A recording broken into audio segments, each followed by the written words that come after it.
The Presidencies of the United States is a proud member of the Evergreen Podcast Network.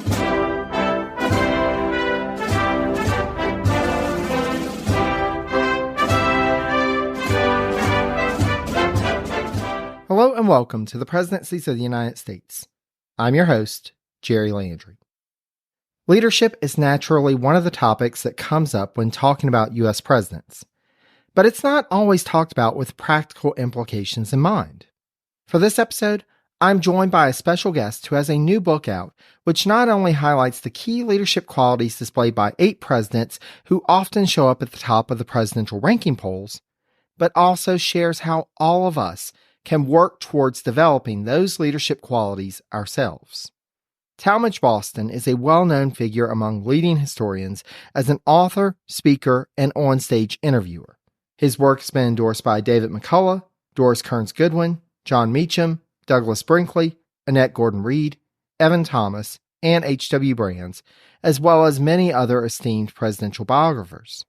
Working as both a full-time commercial litigator and a full-time historian throughout the 21st century, Boston's varied experience and notable achievements in both fields make him uniquely qualified to write his latest book, How the Best Did It: Leadership Lessons from Our Top Presidents. Without further ado, after this brief message, let's get to the interview.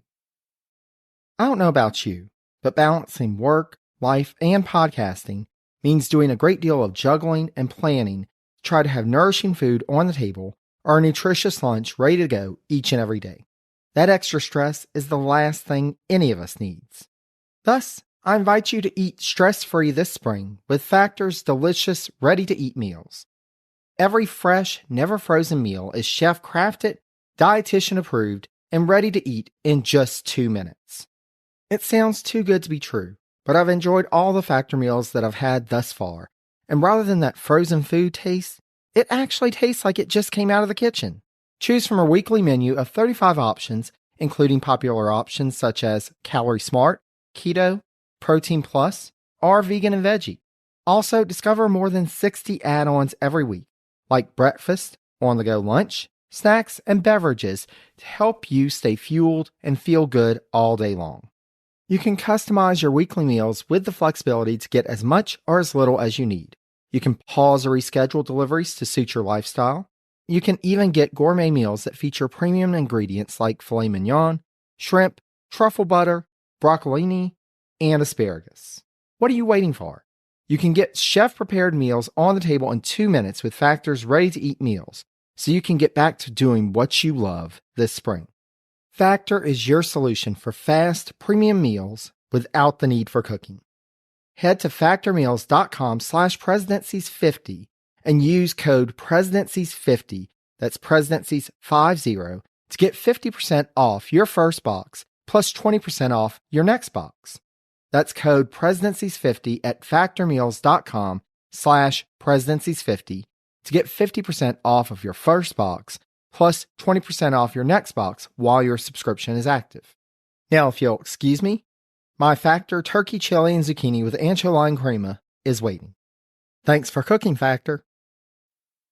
Talmage, thank you so much for being here. Oh, it's my great privilege to be on your show, and anybody who's interested in presidential history as you are and your listeners are is a friend of mine. I love it. Yes, this is definitely the place for presidential history fanatics. So you are in good company. So to get us started, I wanted to ask about something that came up at the beginning of your work in the foreword, where applied history was defined as, quote, mining true stories for inspiration and actionable insight. Would you mind speaking more about this and how it fits into your motivation for writing this book? Well, the person who wrote the foreword of my book is John Avlon, who until recently was the lead political analyst at CNN in the morning. And besides that, John is an outstanding presidential historian, has written 2 wonderful books, one on Washington's farewell address, and his most recent one is on Lincoln at the very end of his presidency and what he calls the fight for peace, his desire to reconcile the country, seeing that the end of the Civil War was in sight. It's really John in his book, and now he and I have become friends, who really got me started on this idea of applying history in that it's one thing, it's wonderful to know the facts of history, but something else to be able to actually apply the history you know to your daily living. And that's what John has tried to do with his books. That's what I'm trying to do with this book. The target audience for my book is anybody who is or aspires to be a leader in any field, not just a political leader or a business leader, but a leader in a nonprofit, of a hospital, of a law firm, whatever it may be. These leadership traits demonstrated by these 8 great presidents, a total of 24 traits, work across the board. And so and at the end of each of my chapters, I have 8 chapters on the 8 presidents: Washington, Jefferson, Lincoln, both Roosevelts, Eisenhower, Kennedy, and Reagan. At the end of each chapter, I have what I call a mini workbook for the reader to ask him or herself a series of questions that are listed there about the 3 traits that you just read in the chapter that you finished. So how am I doing in exercising patience, building consensus, demonstrating a command presence, those types of things? And so I think that's the way we keep history alive and kicking in a country where it seems fewer and fewer people are interested in history, because it really is helpful. It really can cause you to live your life better if you'll just, number one, know it, but also know how to apply it. Absolutely. And as I was telling you before we got started, having engaged in leadership development work myself, I've been interested in that intersection with presidential history. And I think it won't come as any surprise to the listeners that, that's something that is fascinating to me, and highlighting the examples to follow, but also in what not to do. Sometimes there are cautionary tales out there, but I do love how in your book you really highlight those, what we should be doing as leaders. It's just fascinating to me. Thank you. And going with that, and especially, listeners know that one of the things that I try to work on with presidencies is dispelling some of the myths and really looking at individuals as human beings just like us, flaws and all. And it's important, and especially you think of figures like Washington. Washington, people think of the marble statue that's on a pedestal. But I really liked in your work, you touched on something that's key in my series about Washington, dispelling this myth that he was this divinely chosen leader and looking at the reality that he was a skilled politician. So could you share an example of how you see Washington as having played the political game in order to achieve success? Well, I'm a little uncomfortable with the word game, because I don't think Washington played games. I do think he understood politics. There's a famous saying out there that I came across years ago: politics is relationships. And he understood that as well as anybody. And so he knew that to be effective, he was going to have very strong relationships with those who were involved in the political scene at the time. And so even though he was not a great public speaker, he had a childhood respiratory illness that made his voice rather breathy and not strong. He also, as I'm sure all your listeners know, had trouble with his teeth. I think during his presidency, he really only had one remaining tooth. And so he had these horrible, bulky dentures that you've seen up to Mount Vernon. And so talking was not easy for him. But that didn't mean that he couldn't engage in conversations. That didn't mean that he couldn't build relationships through socializing, through listening, through demonstrating this aura about him, which he always did. He was 6'2". He was the tallest guy in the room.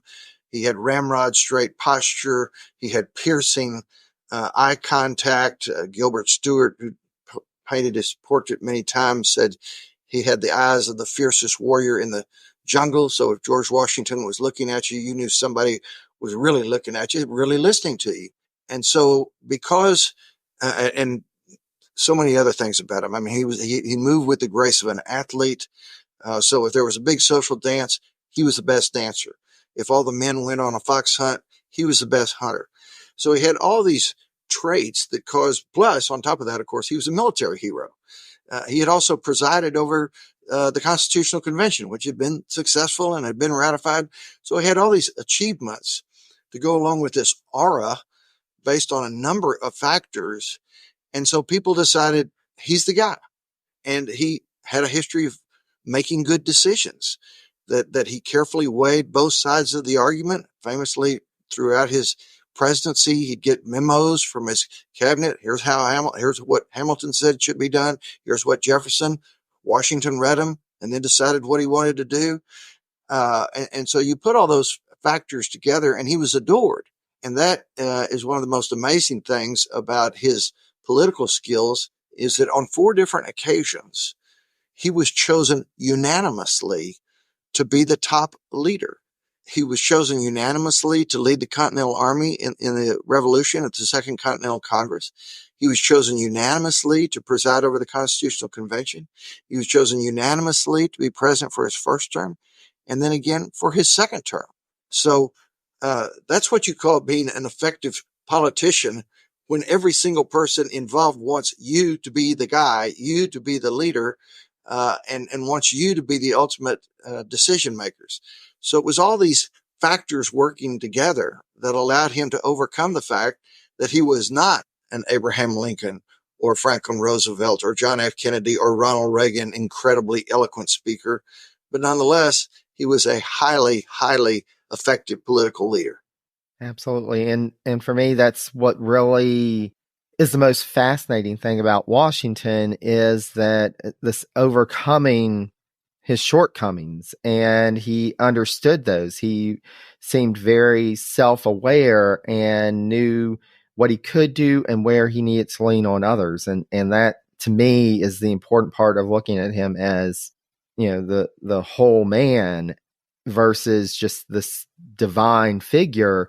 Understanding that and taking that idea of self-awareness. And I think that's really key. And 2 great examples of that.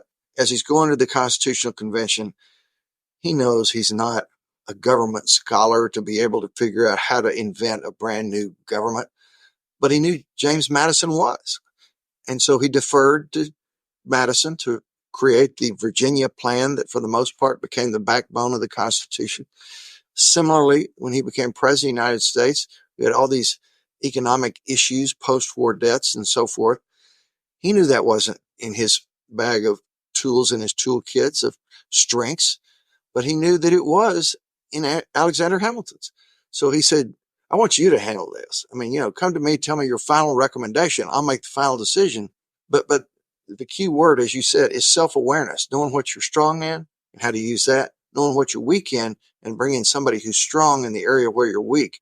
And that was one of Washington's greatest strengths. Absolutely.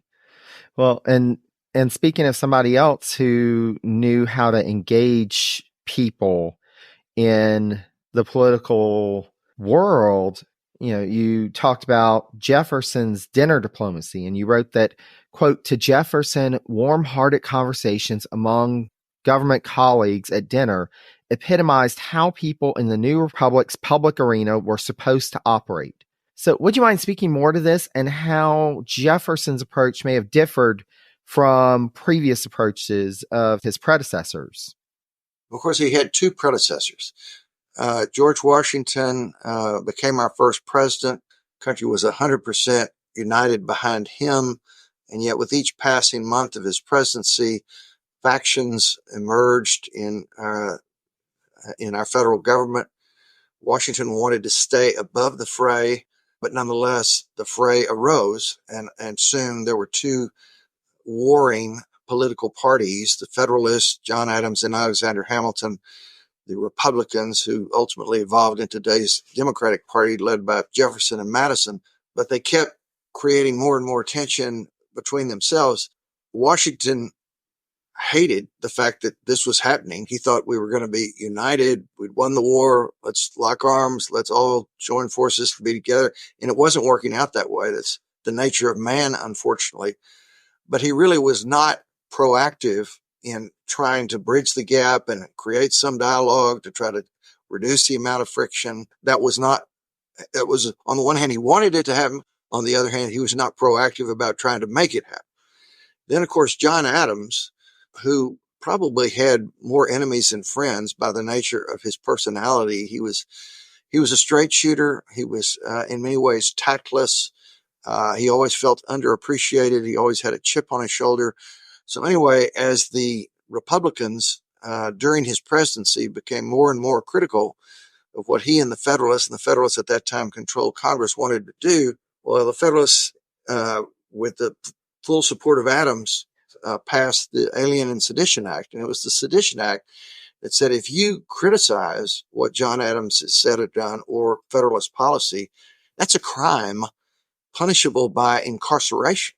And in fact, people were put in jail for criticizing. Fortunately, the Sedition Act expired by its own terms at the end of Adams' presidency, but that was the world that Jefferson was coming into when he became president. And in his first moments as president, after he was sworn in, his first inaugural address, he says, no, this is going to be my big priority because this country is not going to last long if we have this kind of friction and divide. Going on to think about Abraham Lincoln, a house divided cannot stand. Jefferson certainly knew that. And so in his inaugural address, he said, we're all Republicans, we're all Federalists, i.e. we're all Americans, and we better act that way or this country is not going to last. So Jefferson, like Washington, knew that he was not a good public speaker. In fact, in his 8-year presidency, he only gave 2 speeches, his 2 inaugural addresses, which I found unbelievable. I didn't know that until I researched this book. But he did know that in a small group, he was charming. He could turn it on. People warmed up to him. And again, politics is relationships. But there's another adage, and that is that if somebody likes you, he's usually willing to give you the benefit of the doubt. And if he doesn't, he won't. Jefferson knew that. So he knew he needed to start making friends with Federalists with the idea that people could start working together.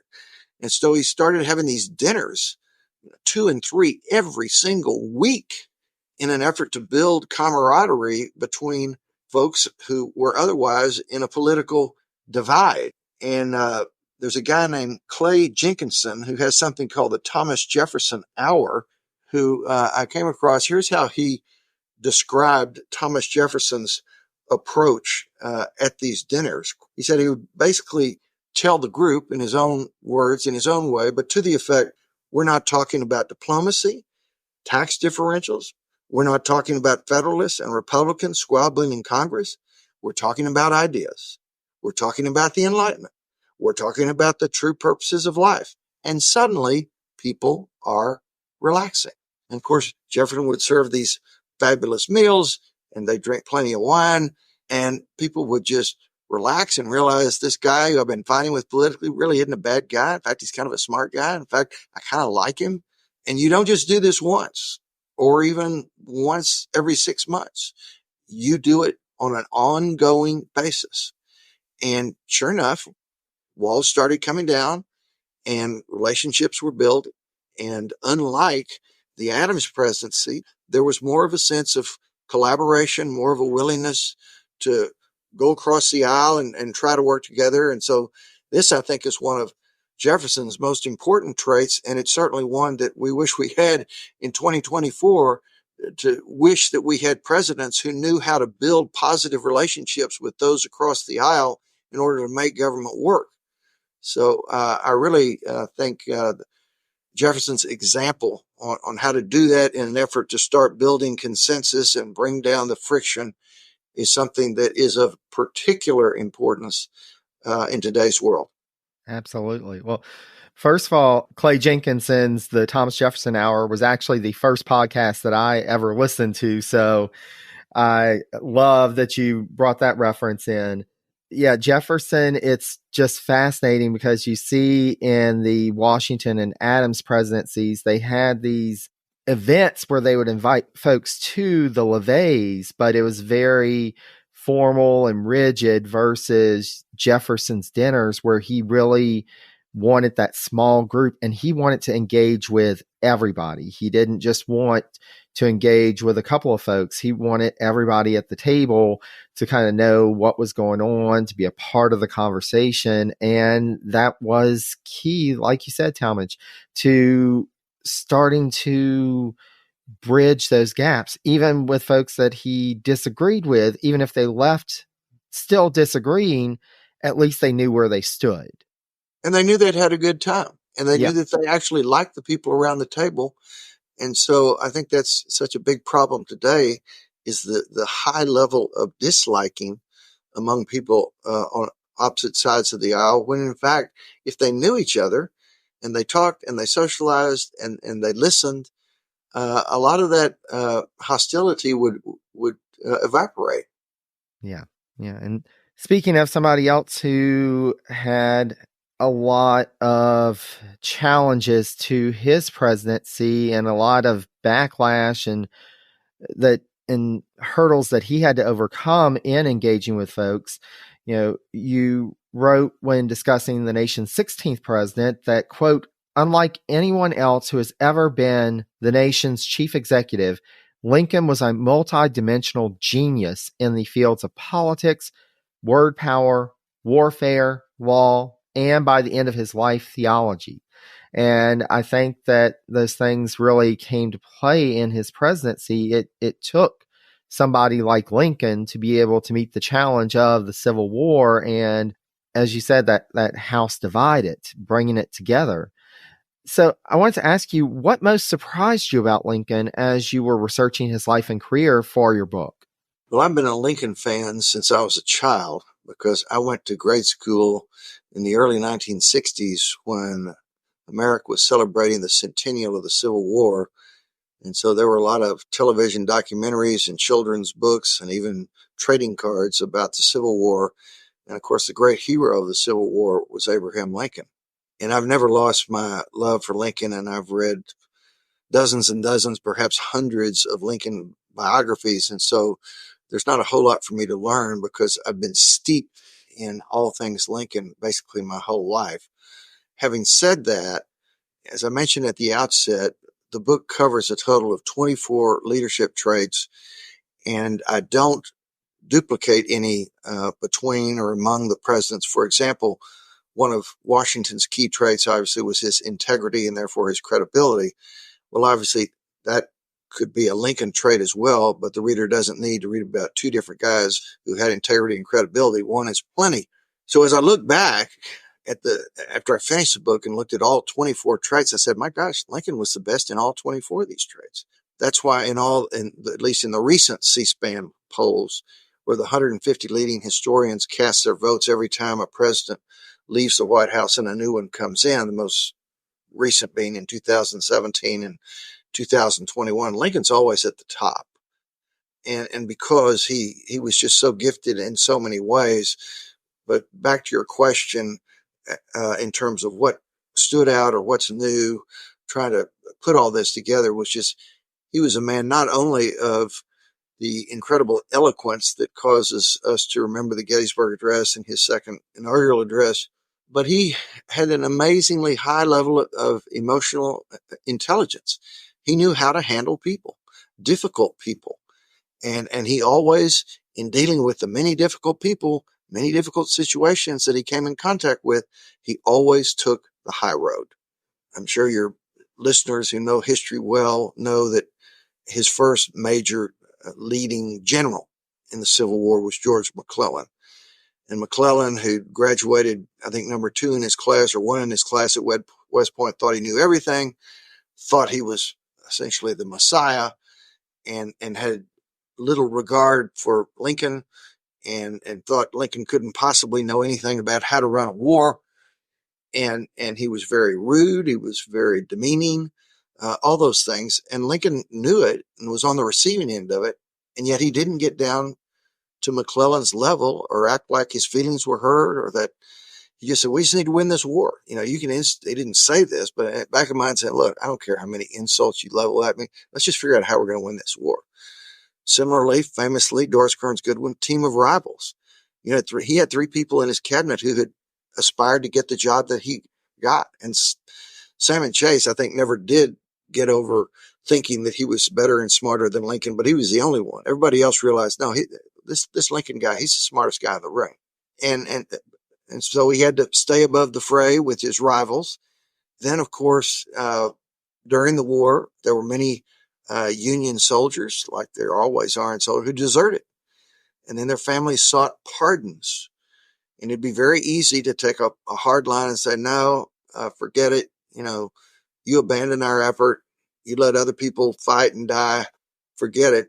Lincoln issued a lot of pardons. People were overwhelmed by how forgiving he was toward Union soldiers who had deserted. And then, per John Avalon's book, as the war is coming to an end, here we've been at war with the Confederacy all these years. We've lost, hundreds of thousands of men and people wounded, and the amputations and the disruption of families. And yet he's ready to bring the Confederacy back and the people of the South back. And he's wanting terms of surrender that are not going to disillusion them or disconnect them from the country, and wanting to rejoin the effort. And then last but not least, his very difficult wife, Mary Todd, who in many ways was a shrew. She was brilliant. She was ambitious. And both of those things were very important and helpful to Lincoln and his rise. But she was incredibly difficult as a personality. She was hard on him. She had many more enemies than friends and was constantly trying to bring him down one way or another. And yet he stayed above it. He didn't get into those squabbles. So anybody who's got all these different groups of people coming at him for different reasons, but each trying to undermine him or bring him down or slow him down, and yet he's not going to let them. He knows he's obviously wants to end slavery. He wants to end the war. He wants to bring the country back together, and he's not going to get down in the dirt and wrestle with the people who are playing on the low road. He's always going to stay on the high road. And so that's, in my mind, what separates him, as well as, of course, his unbelievable eloquence. But, to the point that you raised that I make in the book, his level of genius. I mean, good grief. This guy, he didn't know anything about wars and military. I mean, but he goes to the Library of Congress, he reads all the top books, and all of a sudden he is the military genius. And, as his faith grows throughout the Civil War, and he's reading the Bible and he's talking to ministers, and people like Reinhold Niebuhr are saying, no, he's a leading theologian of his era. As a legal scholar, coming up with ways to deal with the Constitution in terms of the Emancipation Proclamation, and extending presidential power such that you could invoke the rescission or nullification of habeas corpus under certain circumstances as a military necessity, and invoke the Emancipation Proclamation as a military necessity. I mean, he's so far ahead of everybody else. And then, of course, from politically, looking at the movie Lincoln by Steven Spielberg and how he succeeded in getting the 13th Amendment passed, that was a political masterpiece. But just his whole effort toward bringing an end to slavery was a political masterpiece. You couldn't be an abolitionist on the first day of his presidency and expect to have any success. You had to bring people along incrementally. He got that, he did, and he succeeded. Yeah, and that's something that I think is key. And as I've talked to folks who have aspired to leadership previously, this idea of humility, of being a humble person as a leader is important. And you've got to have that persistence. You got to keep your eye on the goal and know that you're dealing with people and approach them from a certain level. And Lincoln exemplifies that. He walked into a room and he wanted to engage with folks. He knew that he had to on their level in order to bring them around. And especially if the room was full of folks, of personalities that were potential rivals or had been rivals to him. And it's fascinating to study how he was able to achieve that. It's just, he is one of those figures that is just always so fascinating to come back to. I mean, on the one hand, he knew in his heart that he was the smartest guy in the room. He never showed it. He never let others think that he thought that way. There wasn't an ounce of arrogance in his personality that was ever demonstrated, as you say, a fundamental humility, but also an incredibly powerful ambition. So many people who are ambitious aren't humble. They are self-promoters. They are arrogant. They want people to think they're great. blah, blah, blah. Of course, they turn people off with that attitude. Lincoln knew his words would speak for himself. His actions would speak for himself. His way of handling people from the high road would speak for themselves. And people ultimately would draw the conclusion, no, that this guy's doing it the right way. We can trust his judgment. We can trust his leadership. And that's why he's number one. Absolutely. Well, and taking it to somebody who was a bit on the other side of things, to the point that his own daughter described him as somebody who wanted to be the bride at every wedding and the corpse at every funeral. And the baby at every baptism. And the baby at every baptism, exactly. Theodore Roosevelt, had that personality that you walk into the room and he is the room, but he's not necessarily the first person that would come to mind when somebody's asked to talk about a successful diplomat, but that's something that you discussed as being a strength of his in his chapter. So I was wondering, would you mind talking more about TR, the mediator, and sharing an example of how this helped him to be a successful leader? Well, when you're president of the United States, there's always going to be disputes going on, both at home and abroad. And I've been a practicing lawyer for over 45 years. I do commercial litigation. And beginning in the late 80s here in Texas, where I live and have practiced, there's been this major effort to use mediation as a means of settling lawsuits and thereby avoid having to go to trial. And mediation has been extremely successful over the years. More than 85% of the mediations result in a settlement. And so I've been able to observe, and I've been a mediator myself, but most of the time I'm representing clients who are involved in a dispute, and I'm in the hands of a good mediator. But as you mentioned, to be a strong mediator, typically you must have a strong personality, and probably no one had a stronger personality than Theodore Roosevelt. If you had dinner with Theodore Roosevelt that lasted 2 hours, he would probably be speaking for 1 hour and 58 minutes of that 2 hours. And the only way you could ever get in a word edgewise was when he had food in his mouth. That was the nature of the force of his personality. But he was brilliant. I mean, he was high IQ, brilliant. He wrote more books than any president. He read more books than any president. He remembered everything he'd ever read. I mean, he was off the charts, high IQ, brilliant. But because of that, when he was brought into a dispute like the 1902 coal strike, like being called in to the Russo-Japanese War, which he settled and thereby won the Nobel Peace Prize, the Moroccan conflict that he mediated successfully, the Hague Convention conflict that he mediated successfully, because he was brilliant, because he could read people quickly and accurately, he could find an area of common ground quicker than most, and then force both sides to come to that common ground reluctantly, but ultimately knowing that to get to a resolution mode was ultimately going to be in their best long-term interest. In this regard, in my book, one of his biographers, Mr. Dalton, said he, quote, took command of the discussions without tact and talked and listened to the parties until he located their common ground. That's the genius. He could see areas of common ground that neither of those two parties at war with each other could see.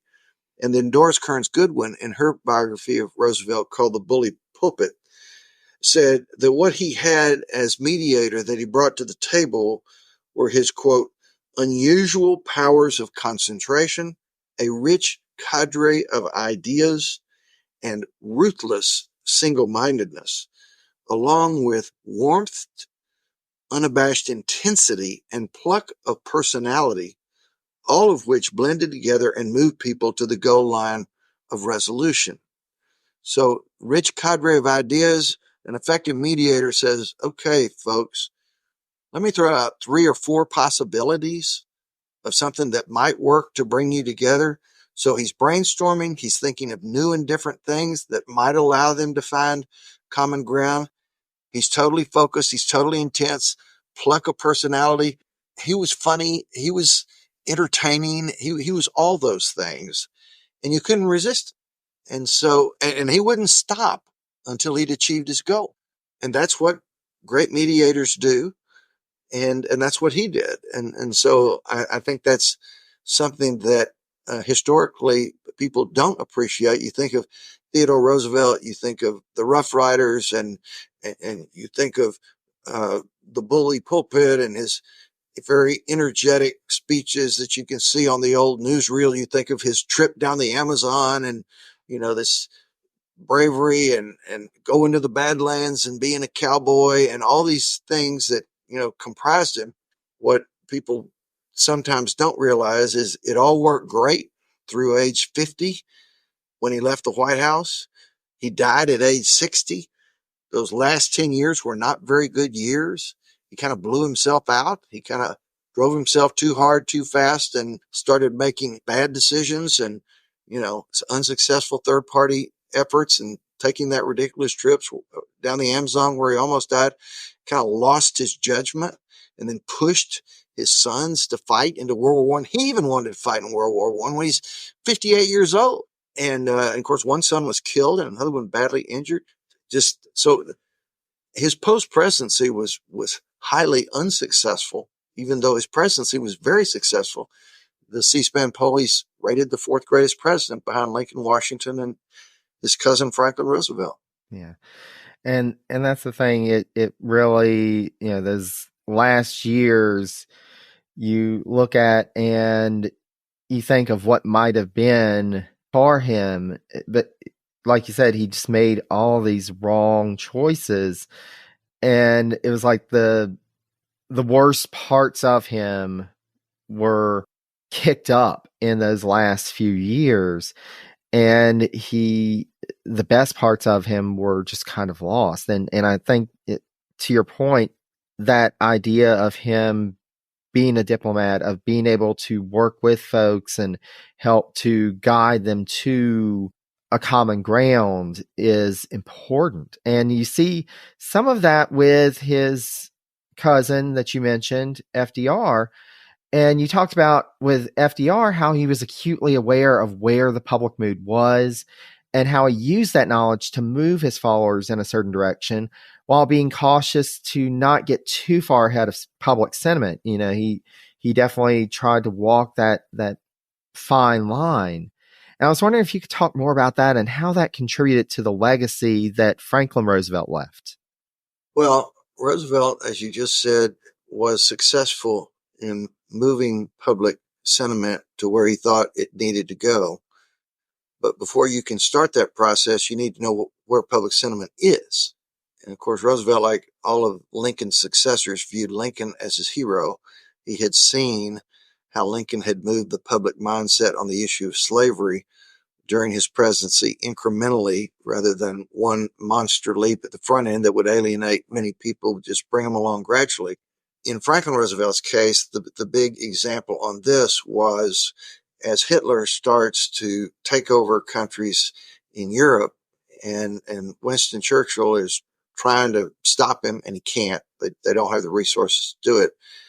And Franklin Roosevelt realizes sooner or later we're going to have to help Churchill out, or else Hitler's going to take over all of Europe, all of Asia, all of Africa, all of Australia, the high seas, and he'll become the United States. But he knew also that most Americans at that time were isolationists. They didn't want to go halfway around the world and fight a war. They'd done that 20 years before in World War One.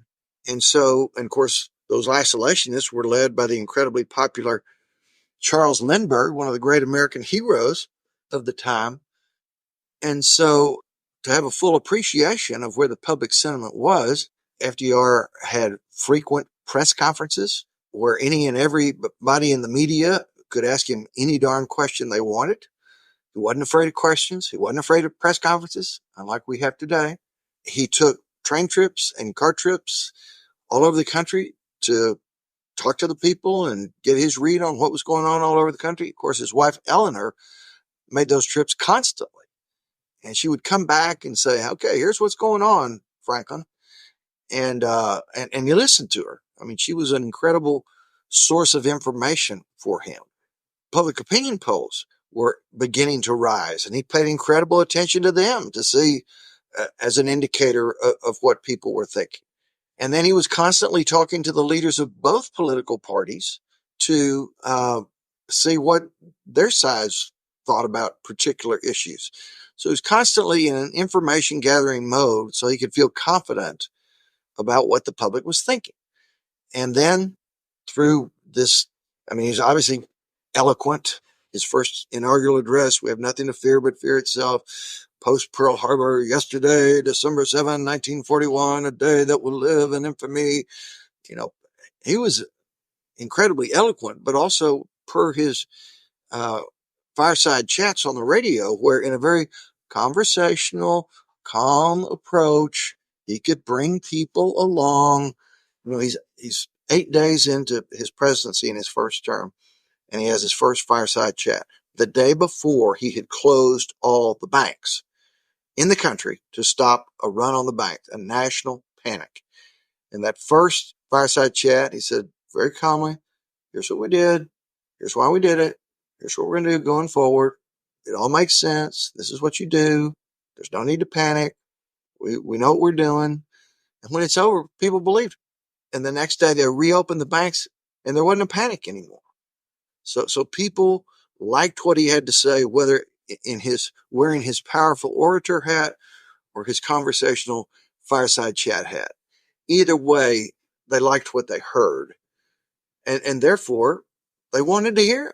I mean, when the fireside chats came on the radio, everybody in the country listened to them. And so it was really through those fireside chats that he brought people along to realize, no, this Hitler guy is really dangerous. And he's going to come after us. And it's not that I really want to go to war, but I am very concerned about our national security if we don't do anything to stop this guy. And so anyway, that was one of the many reasons that he's regarded as our third greatest president, because not only the way he kept the country going during the Great Depression, but also during the Second World War. Absolutely. And I think that highlights something that's key for any leader to understand. A leader is only a leader if people choose to follow them. And FDR really exemplifies that idea of being sure that there are folks following him, but choosing an approach that's going to bring them in, to bring them in as a part of the conversation and as a part of the solution that's really going to create that confidence to follow him.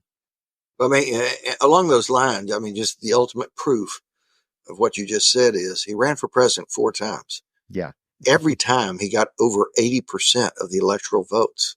So what could be better evidence of how much America supported his presidency than that statistic? Absolutely. And, as our listeners know, part of my work with presidencies is highlighting not just the president, but the team that they bring together. And I'm always fascinated by learning more about cabinet members and how they work within an administration, for better or worse. And so I couldn't resist asking you about Eisenhower's cabinet, since they were an integral part of his chapter in your book. So I was wondering if you wouldn't mind talking a bit more about how Eisenhower led his cabinet and the role that they played in his presidency. Yeah, that was something I did not have a full appreciation of before I did the research for my Eisenhower chapter. And of course, Eisenhower, being the supreme Allied commander during World War II, had been in charge of many people under him, many different sub-organizations and lieutenants and people below him. But he was at the top.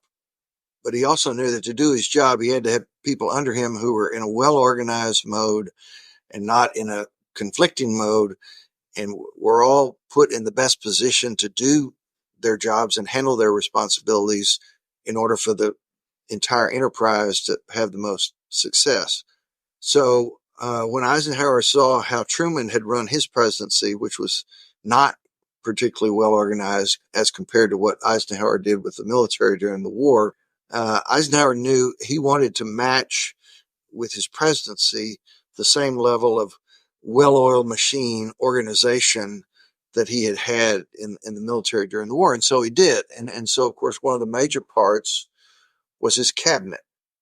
And he didn't know a lot of politicians as such. He'd spent his whole life in the military. And so he deferred to General Lucius Clay and former Republican National Committee head Herbert Brownell to kind of make recommendations on who to serve in his cabinet and the people who they chose. This was in the era before anybody thought about diversity. These were all white men, and they were all, for the most part, business leaders. They were not professional politicians.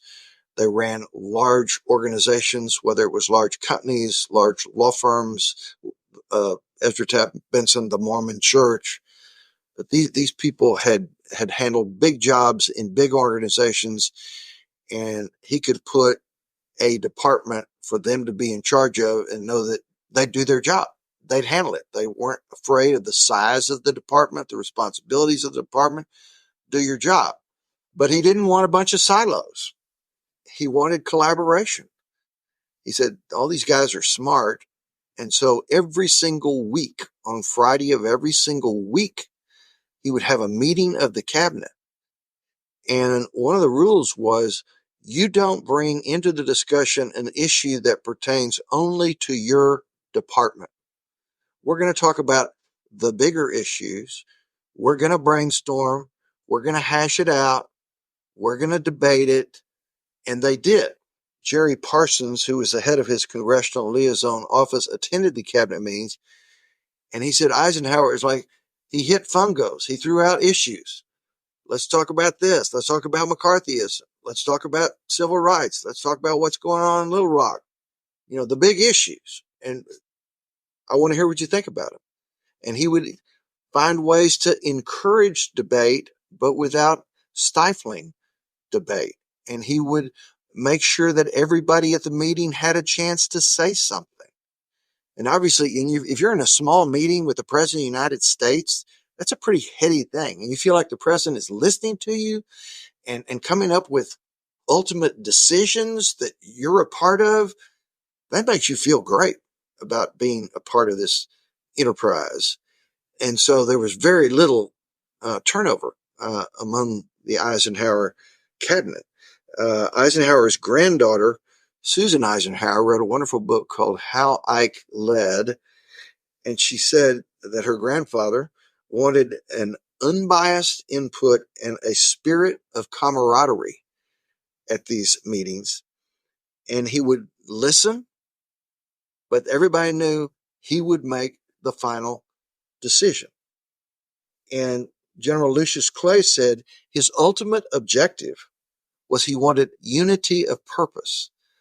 In order for there to be unity of purpose, he wanted everybody to be thinking in terms of what's the middle way, because that's where most of the people are. Most of the people are not on the extreme right or the extreme left. They're in the middle. Let's figure out what is the middle way and what's the best policy that's going to appeal to the middle way, unlike today, where people in our government are either on one extreme or the other, and people who are in the middle are demeaned for being too moderate, and that's why government doesn't work, because that's not the way people are. But in these weekly meetings, Eisenhower demonstrated to everybody, again, like Lincoln, and Lincoln was his hero. He was the smartest guy in the room. He listened better. He debated better. He made better decisions. And that's why Eisenhower is ranked our fifth greatest president, behind Lincoln, Washington, and both Roosevelts. Now, when he left the presidency in January 1961, people didn't realize how great he was. And he was, in fact, in the presidential ranking poll in 1963, he was ranked 22nd out of 34. But all that changed when his presidential papers were opened up for scholars.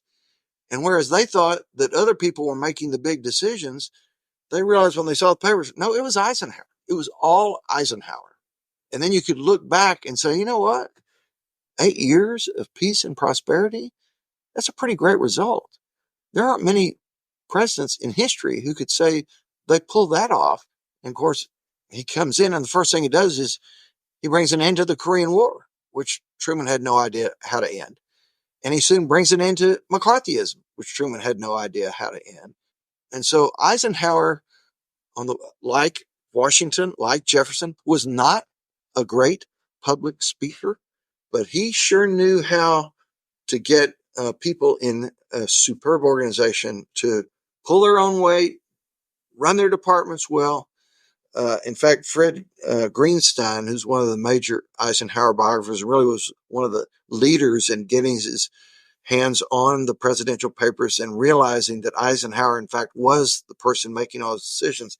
He said his Ike's cabinet meetings, those were his bully pulpit. Whereas Theodore Roosevelt thought it was a bully pulpit to the American people, Eisenhower didn't think that way. His bully pulpit was at his cabinet meetings. But anybody who leads or aspires to lead a big business or any type of big organization, to read about how Eisenhower organized the executive branch of the federal government is an absolute organizational masterpiece that should be studied. And so I think that there's some really good material there that leaders today could benefit from by understanding Ike's approach.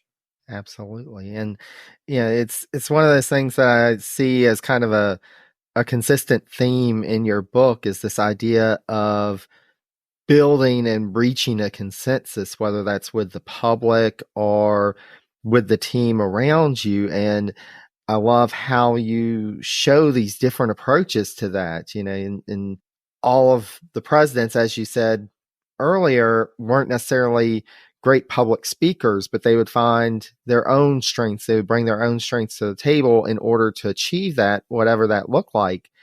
But then you do have some presidents, and I think it is something that as we get closer to the modern presidency becomes a bit more important, is this idea of public speaking. And you illustrate in your work how the last two presidents that you discussed, Kennedy and Reagan, used the media and their respective abilities to deliver impactful speeches to further their agendas. So I was wondering if you wouldn't mind comparing and contrasting the approach to public speaking that Kennedy and Reagan took, and whether the differences in their approaches were more in their personal styles or the change in media in the 20 years separating their assuming the presidency. And there were definitely changes in the media then. And as we see, it's still constantly changing and evolving. John F. Kennedy was born in 1917 and Ronald Reagan was born in 1911. So they weren't that far apart in terms of their lifetime experiences. And with those birth dates, it means that at the very critical times in their formative years, they both were listening to Franklin Roosevelt on the radio. And as I said, Franklin Roosevelt was a fabulous orator, and both Kennedy and Reagan took note and certainly sought to emulate FDR's oratorical style in the speeches that they both made. And therefore, when you say compare and contrast Kennedy and Reagan, for the most part, they were comparable. They were both eloquent. They both knew of the great speeches in history and knew why they worked. They knew of Churchill's eloquence. They knew of the importance of rhythm and pausing and precise word choice that separates great speeches from mediocre speeches. They both had great speech writers. Kennedy, of course, had Ted Sorensen, and under him, Dick Goodwin. And Reagan had Peggy Noonan and others. But both Kennedy and Reagan were heavy editors. Yeah, they'd get these fabulous drafts from these brilliant speech writers, but they put their own personal touches on them and made them their own speech. But both of them were also great presenters. Of course, Reagan had been an actor. He knew how to look in the camera and deliver the message. Kennedy was young, but he was handsome. He was charismatic. And I don't know that media really changed that much between the two of them because they had both grown up listening to the radio. And for both of them during their presidency, the big medium was television. And they were both obviously great at television. They both had good senses of humor that were appealing. They both could be self-deprecating, which is always appealing. They both projected optimism, and that's incredibly important for any type of leader. If you're projecting pessimist, then nobody's ever going to think anything good is going to happen. If you're projecting optimism, they think good things are going to happen and that you're the guy to do it. And their words were so powerful, and the way they delivered the words were so powerful that their words turned into deeds. Good things happen. Kennedy says in his inaugural, ask not what your country can do for you, ask what you can do for your country. And boom, thousands and thousands of people join the Peace Corps. He says for the space race, we go to the moon, choose to go to the moon, not because it's easy, but because it's hard, because it's going to show how smart and tough and great we are. That's why we do it.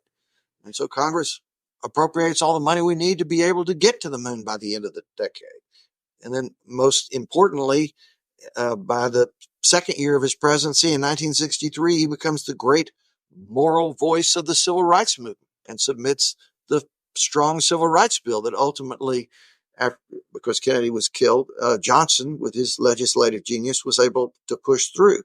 Reagan, of course, brought the economy back, brought national optimism back, brought an end to the Cold War, largely through the power of his words, but obviously his decisions, strategic decisions, led to a winning approach, aided obviously by Gorbachev's becoming the Soviet leader who was more open to the Reagan message than any of his predecessors. So the only real difference that I could see between the two was Reagan was also a great storyteller.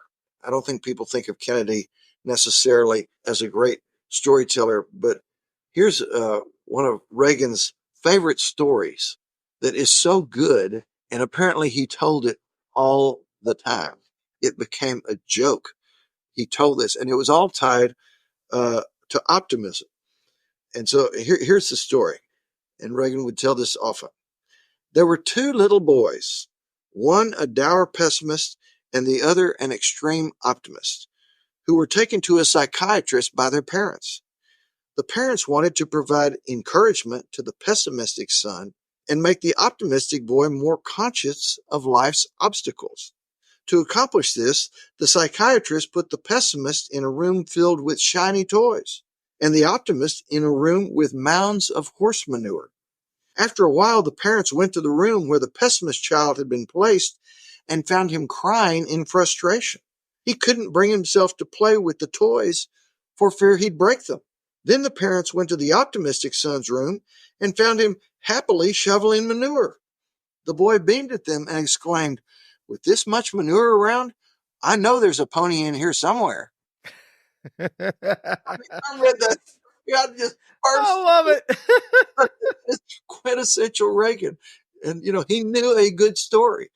And people loved it. People love stories. I mean, that's what I try to do in my book is kind of tell those kinds of stories to illustrate these points, but they're there. And nobody could tell a story like Reagan. He was awesome. So both extraordinary communicators, but so extraordinary that what they said ultimately turned into the deeds that caused them to be successful presidents. Absolutely. And it's just it's fascinating. Yeah, I think that anybody listening to presidencies, there are so many great stories out there about these individuals and about their presidencies. And I think that's what keeps people coming back. People love a good story, and we've got many in our history.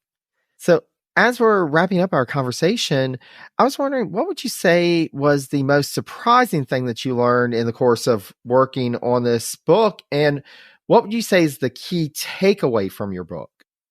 Well, in terms of the most surprising thing I learned when I embarked on it, I didn't realize in fact, how timeless all of these lessons from history are, and therefore how applicable they can be for anybody who learns the history and thinks about how to use the history in his or her own efforts to be a better leader. I didn't fully also recognize how truly fascinating these stories are of the journeys that each of these 8 presidents went on to ultimately become successful presidents. They all started out, many of them from humble upbringings, but not all of them. Some of them were from rich families. Theodore Roosevelt, Franklin Roosevelt, John F. Kennedy from wealthy families. But whether they were from rich or from poor, they all faced adversity. They all found ways to move the needle toward the progress that they desired. And they all recognized that the way to move the needle and to make progress was by targeting where the middle of the country is, as opposed to the extremes. And that's what I think we've lost today, is that the people who are our most recent 2 presidents don't get that at all. And therefore we have the situation that we have. In terms of the key takeaway from the book that I hope, per the conversation we've just been having, is we can not only learn about history and on its own, standing alone, it is fascinating, but there's a whole lot from it that we can apply to our lives through the study of the lives of great leaders. And so that's what the book is intended, per, as I said, these series of questions at the end of every chapter, for people to stop and think, how am I doing in these different traits? And what can I do to start using these traits that will surely lead to more success than I've been having? Because I didn't realize until I realized, here's how Thomas Jefferson did it. Here's how Eisenhower did it. Here's how Reagan did it. I didn't realize, this is stuff that anybody can put to use if you have an appreciation for how it works. Absolutely.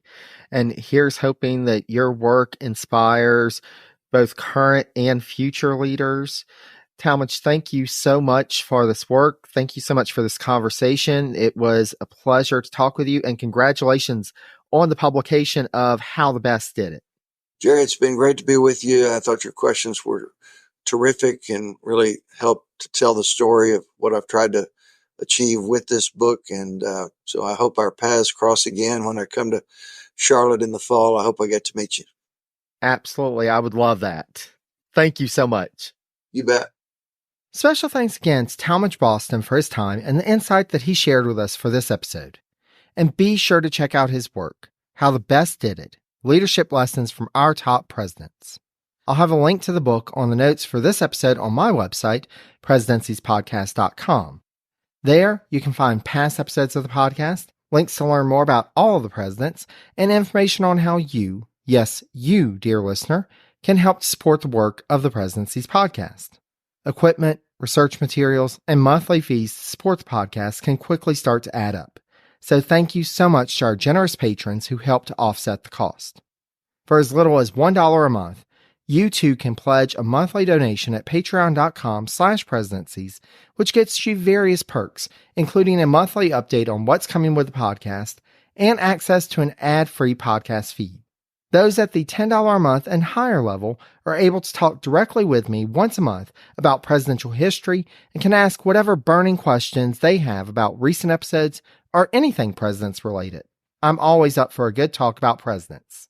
If you're not ready to commit to a recurring donation, we do have an option for a one-time donation available through buymeacoffee.com/presidencies. Leaving a rating and review for the podcast on Apple Podcasts, Podchaser, or anywhere else with that capability is also a quick and easy way to show your support. For all of you who share information about the podcast with others, I cannot thank you enough. If you'd like to reach out to me, please feel free to send an email to presidenciespodcast, that's all one word, @gmail.com. You can also connect with me on social media if you haven't already. I'm available on Facebook, Blue Sky, Post, and Mastodon as Presidencies, on the formerly known as Twitter at Presidencies89, and on Instagram and Threads at Presidencies Podcast. Last, but certainly not least, I thank you so much for listening. Until next time, Stay safe and healthy. Be kind to one another. And take care, dear friends.